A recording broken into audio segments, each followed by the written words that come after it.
Nunca he visto a un jugador tener tanta visión de juego a pesar de estar constantemente ciego, aun siendo cuestionado por su falta de disciplina y sus salidas nocturnas habituales. La magia siempre consigue abrirse hueco. Cuando el talento es suficiente no hace falta mucho trabajo para destacar, pero al final acabas cerrando discotecas en vez de estadios. Guti era su mayor enemigo y nunca pudo lograr el estatus de leyenda que le pertenecía. Era un genio maldito y lo comprendía mejor que nadie.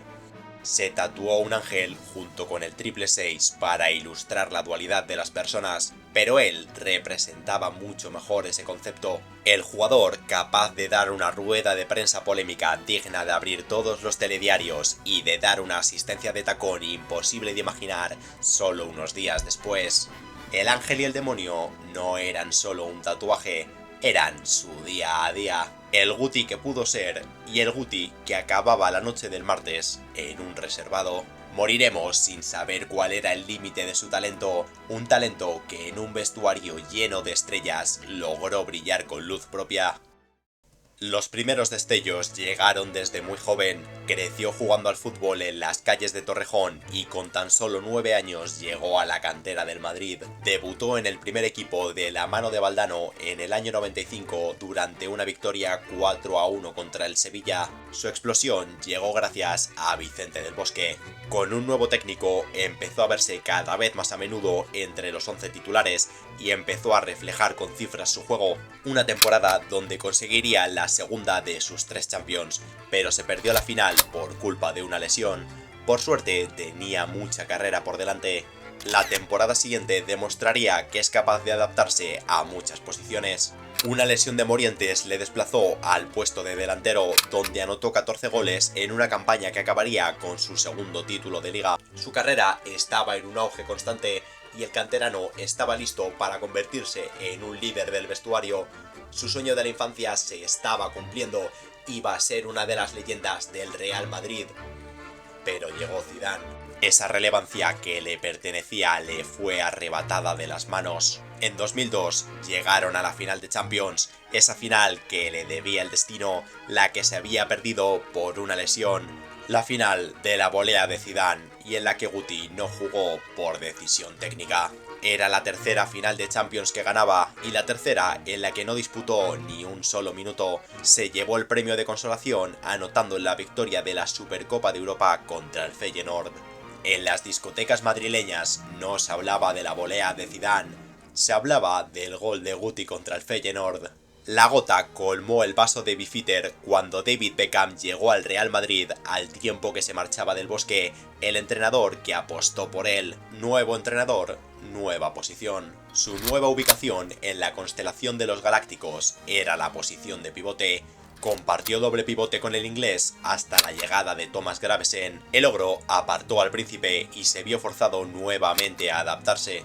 A pesar de ello, consiguió encajar como mediocentro organizador al lado del inventor del regate definitivo. Jugando en esta posición, nos regaló una de esas asistencias que solo él sabe cómo se hacen. Un taconazo completamente imposible que encontró a Zidane al borde de la línea del fuera de juego. El genio pedía a gritos que le diesen espacio para brillar y sus súplicas fueron escuchadas. La noche de Madrid tembló cuando se anunció la retirada de Zizou.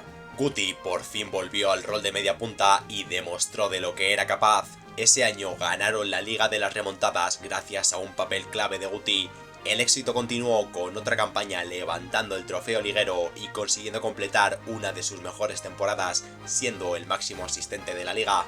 Tristemente no pudo mantener su nivel y en sus 2 últimos años como merengue se diluyó lentamente. En 2010 anunció que a final de temporada se marcharía a un club extranjero, pero todavía no habíamos visto su último truco. Las estrellas brillan con más fuerza antes de apagarse y Guti deslumbró al mundo entero con una asistencia que solo él sabía que existía. La última genialidad antes de despedirse del Bernabéu.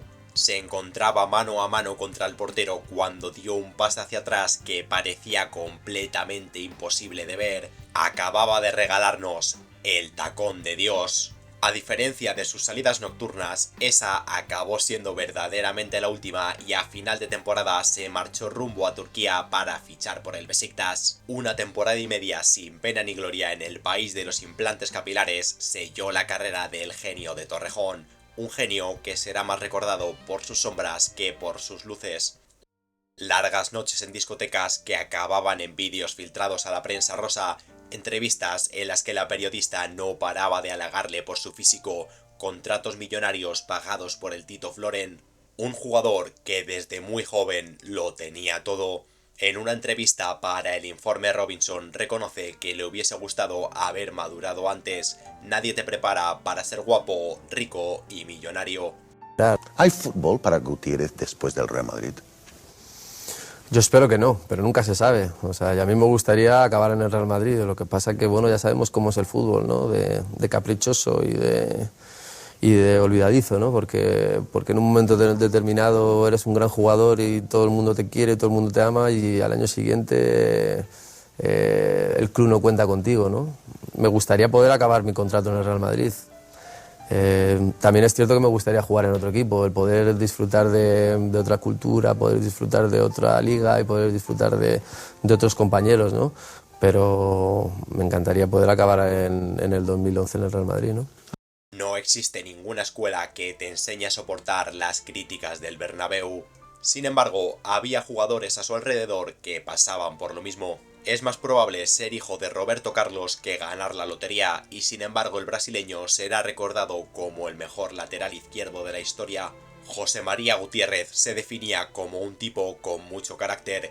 Esto le costó múltiples enfrentamientos con entrenadores y sobre todo con la prensa. Eso no. O sea, que tú tienes el la que se lo conciencia. crea bien y el que no, pues bueno, que vaya a coger amapolas al campo. Tú tienes, Guti, la conciencia entonces tranquila porque has hecho todo lo necesario, todo lo ¿Me que ves que estaba de duermo tu- mal? ¿Cuál? ¿Me ves que duermo mal? Que no, yo no te veo dormir. No, pero digo que si me ves con muchas ojeras y... No, Pues entonces... No era capaz de callar lo que pensaba y se enfrentaba a un juicio constante, un conflicto completamente inevitable para un chico que quiso vivir demasiado deprisa. Como él dijo, no se veía con 60 años hasta las 6 de la mañana en una discoteca, se veía ahora. Se casó con solo 23 años y se divorció casi 10 años después con 2 hijos a su cargo. Admitió tomar antidepresivos para superar aquella etapa. En aquella entrevista del informe Robinson se lamentó de no haber buscado antes la ayuda de un psicólogo, no pidió ayuda cuando más lo necesitaba, o quizás lo hizo sin ser consciente de ello. La especulación sobre su potencial será eterna, ni él mismo sabe dónde podría haber llegado, pero eso era imposible porque Guti quería vivir su propia vida, no la que le había sido impuesta. Los focos, las gradas abarrotadas y los micrófonos eran el ruido que se oponía a su deseo. No necesitaba cámaras, necesitaba espacio. En una persona con tanto carácter, la crítica genera rechazo. Lo único que necesitaba era poder ser el mismo. El exceso es la vía de escape más sencilla y él necesitaba evadirse. La persecución constante solo conseguía alimentar esa necesidad. No estaba hecho para enfrentarse al lado negativo de la fama, pero sí para atraerlo constantemente. El genio y su maldición. Guti era más feliz cuando no le conocía a nadie. Su destino no era ser una leyenda del fútbol. Quizás solo quería ser ese niño que jugaba al fútbol en las calles de Torrejón.